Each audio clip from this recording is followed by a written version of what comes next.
all life found on planet Earth. It works with water, sunlight, and airborne nutrients to produce the miracle of plant life. We're heading for the ending of October at this moment, and I'm in my garden. I'm in the garden right now, and as you can see, the garden it looks as green and blooming as it used to be in the spring and in the summer. But what is going on, I'm still able to have a few things, and this is really, you know, good. This is yam I have here, and you notice the weather starts changing. All I'm gonna do with these yam is put some leaf around there, roots, and just leave them and let them see if they're gonna come back for the spring. Because I know for sure yam take at least 8 months to a year to reach that place where they're ripe and you could eat them. So I know they did not reach that potential. So what I'm gonna do, instead of me harvesting them, I'm just gonna leave them right there and see what's gonna happen. We still have peppers, we still have meadows, we still have dash. You know, we still have it, and we still in October. We still have November, when that cold weather gonna come on and it's wipe out everything. But guys, do you think you can survive living off the grid if you have the land and you're able to plant food? Do you think you can do that? Do you think it's possible? Do you think you have that mindset of surviving off your land, surviving off the grid, where you can be creative, where you can grow your own food, where you can build your own little shed? It ain't got to be a fancy shed that you got to sleep into, but something that can keep the rain off your back and the weather, okay? You got to learn to be creative. You got to figure out how to build your little furnace that can show heat, or your fire pit that can keep heat into the house. You got to always gather wood. Like for instance, you go over and you gather wood from in the bushes. So you go and you pick wood. You pick wood like these and you store them in a dry area. So when you want to cook, you have no problem. You have dry wood to cook. In the winter, you're going to want heat. You're going to want heat. So now what you're going to do, you're going to be storing wood all summer long, even all into the fall, because you want to make sure you have enough wood to burn at night or even in the day. So in that case, we're going to need bigger woods instead of the small little pieces. We're going to need bigger wood that can last longer in the fire, because then you want fire to burn all night long. So you're gonna need big logs that you can burn all night. Because the small one, so now I'm going to add big just logs add like them these to the and even bigger. So you could burn them all night instead of the small one. The small one gonna burn away too fast. So when you get the big logs and the heat hit them, once they catch, even the fire quiet down, the heat from these still gonna penetrate and help warm you up. Okay, so you go in the bushes and you grab some wood. You grab wood. All these are wood. You can grab these wood big pieces of wood like this and just store them in a dry area. So when you want to cook, you have wood. When you want to heat up your place, you have wood. This is very important. This is your main goal, especially when come on the winter.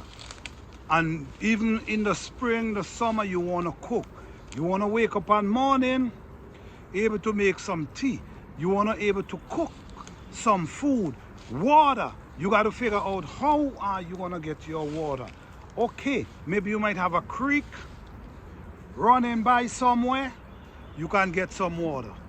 Or maybe you could create something from off your shed that you build. Your shed that you build. Set up something that you can catch your own water. You know you got to boil your water to make sure it kill whatever bacteria is inside of it. But at least you have water to drink. You make sure you have your pot. You make sure you have your lighter or your matches. In this case, your fire should always be burning. Always be burning. Once you have the wood, so what you do, you always take some time out, go out in the bushes and grab some wood and always store them. Okay? You could create a bench from wood. You can create a bed from wood. You could create a house. All you need a top to put on the top of that house to keep the water. You can be creative and create ways how to keep the coldness out. You can use dirt. People used to build houses before. We got to go back to those times and be creative.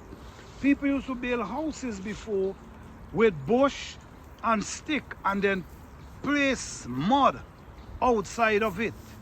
So you're creating a home for yourself and you're also creating the warmness, so it could help keep the coldness out, and you also have your area where you burn in that wood fire, and you make sure you have a vent that the smoke where you burn in the fire can escape instead of be indoors. All right? You plant your own food, your garden. Okay? You plant your own garden. You plant food that you know you need to eat.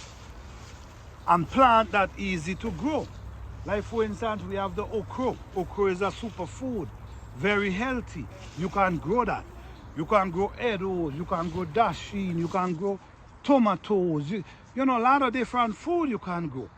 And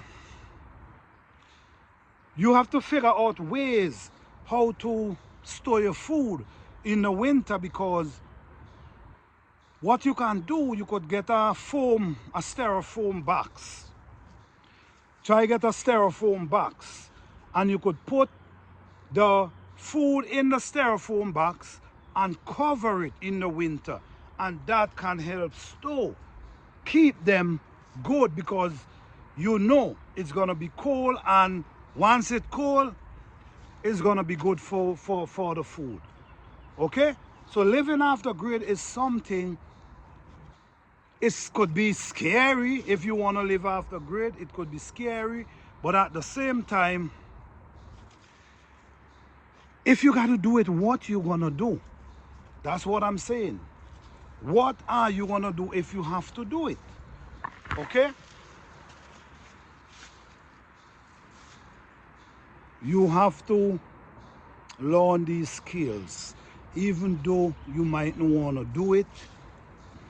Even though you mightn't have to do it, it's good to have these skills in store. In case anything happen, you will not panic, because you understand how to survive. You understand how to live off the land. If you have land, there's no way you should be hungry. Once you have land, you shouldn't be hungry at all. You should always have some sort of food. That's my belief. You should always have some sort of food. So can you survive? Do you think you could survive living off the grid? You could build a house in many ways. Some people will just frame it up and just pull a tarp over the whole thing. Put a tarp over the roof and then wrap a tarp right around it. There's many ways. So in case you have to live this life, can you handle it? You have to start thinking. You have to start thinking, listen to me, in case there's a survival, there's a situation happen and I don't have nowhere to live, but I have a piece of land. If I can live off that land, can you live off your land? If you have no choice? So that's a skill I think everyone should try to adopt and learn. Survival. Survival. You have to be able to survive if any disaster. All right? Just want to share this with you guys. I hope this will inspire somebody. Don't forget to hit the like button. Don't forget to share this video if you feel like sharing this video. Give this video a thumbs up. We all about motivating people. Peace.